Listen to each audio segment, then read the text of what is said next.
वालेकुम। मैं डॉक्टर अल्लाह बख्श Islamabad pets clinic से आज मैं कैनाइन डिस्टेंपर को डिस्कस करूँगा। बल्कि साथ में आपको मैं एक केस भी दिखाऊंगा जो अल्हम्दुलिल्लाह यहाँ से सर्वाइव करके गया है कैनाइन डिस्टेंपर वायरस का। पहले तो मैं डिजीज़ के बारे में बताऊंगा, वायरस के बारे में बताऊंगा कि ये वायरस है क्या, कैसे फैलता है, इसके क्या क्लिनिकल साइंस हैं, और साथ में मैं ट्रीटमेंट डिस्कस करूंगा कि ट्रीटमेंट किस तरह से डॉग की हेल्प करता है और उसमें हम कौन कौन सी ऐसी मेडिकेशंस ऐड करते हैं जिसकी वजह से जो सर्वाइवल रेट है वो बेहतर हो सकता है। स्पेशली मैं एक एंटीवायरल ड्रग की भी बात करूँगा, उसके बारे में भी बताऊँगा कि आया वो इफ़ेक्टिव है या नहीं है। सबसे पहले तो मैं कैनाइन डिस्टेंपर वायरस के बारे में बताना चाहूँगा। जो कैनाइन डिस्टेंपर वायरस है ये बेसिकली पैरामिक्सोविराइडी फैमिली है वायरसेस की, उससे बिलोंग करता है। और ये तकरीबन मिलता जुलता है मीज़ल्स से और रिंडर पेस्ट से। मतलब जो मीज़ल्स डिजीज़ है वायरल इंसानों की, और साथ में जो रिंडर पेस्ट है कैटल की डिजीज़ है, ये उनसे मिलता जुलता वायरस है। नेक्स्ट चीज़ ये कि जो ये वायरस है ये अफेक्ट कौन से डॉग्स को करता है। ये एडल्ट्स को भी करता है अफेक्ट, और पपीज़ को भी करता है। स्पेशली जो 3 से 6 माह की एज के पपीज़ होते हैं उनको ये बहुत ज़्यादा अफेक्ट करता है। और जो ऐसे डॉग्स जिनकी वैक्सीनेशन नहीं हुई वो तो बहुत ही ज़्यादा रिस्क पे हैं इस वायरस का इन्फेक्शन उनको लगने के जो चांसेस हैं उनमें बहुत ज़्यादा होते हैं। फिर ये है कि ये जो कैनाइन डिस्टेंपर वायरस है ये बहुत ही कंटेजियस वायरस है। ये बहुत इजीली ट्रांसमिट हो सकता है एक इन्फेक्टेड डॉग से नॉन इन्फेक्टेड डॉग में।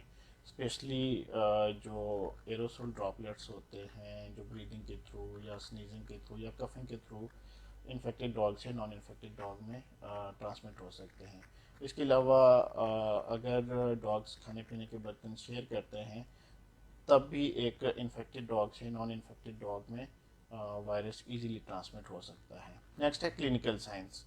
क्लिनिकल साइंस की अगर हम बात करें तो जो कैनाइन डिस्टेंपर वायरस है ये किसी एक सिस्टम को अफेक्ट नहीं करता बल्कि ये मल्टीपल सिस्टम्स को अफेक्ट करता है। फॉर एग्जांपल ये रेस्पिरेटरी सिस्टम को भी अफेक्ट करता है, और गैस्ट्रो इंटेस्टाइनल ट्रैक्ट को भी अफेक्ट करता है।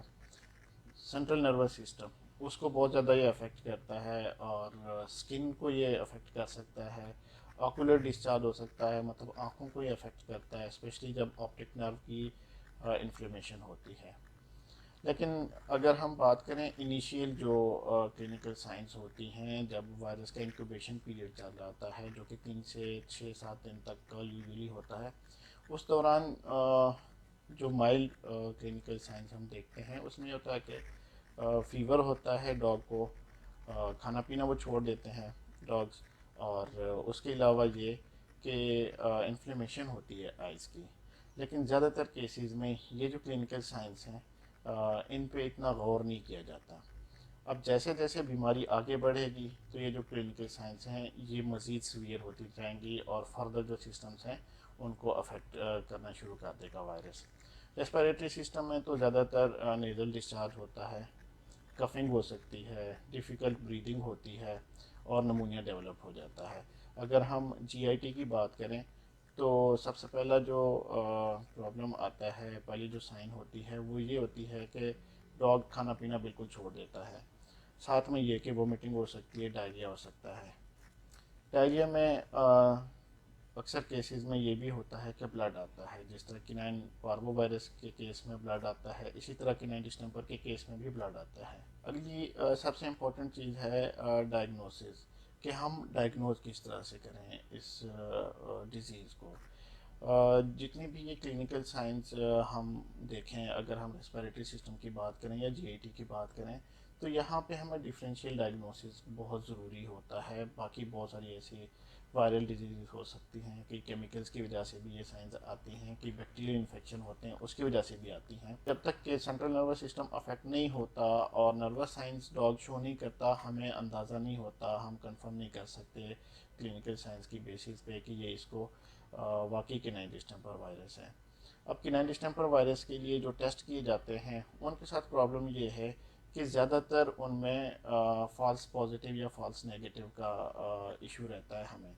लेकिन अगर हम रिवर्स ट्रांसक्रिप्टेज पीसीआर टेस्ट करते हैं तो वो एक बहुत ही मतलब रिलायबल एक टेस्ट है, जिसकी बेसिस पे हम डायग्नोज करते हैं कि ये किनाइन डिस्टेंपर ही है, क्योंकि उस टेस्ट में जो वायरल आरएनए है वो डिटेक्ट करता है रिवर्स ट्रांसक्रिप्टेज जो पीसीआर टेस्ट है।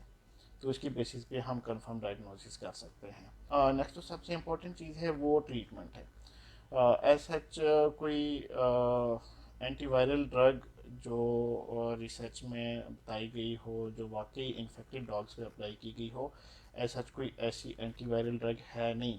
लेकिन अगर हम बात करें रिबावायरिन की, तो इसका इन विट्रो बहुत ही अच्छा इफेक्ट रहा है किनाइन डिस्टेंपर वायरस के अगेंस्ट। तो इसको ट्राई किया जा सकता है। बाकी जो ट्रीटमेंट है वो ज़्यादातर सपोर्टिव है।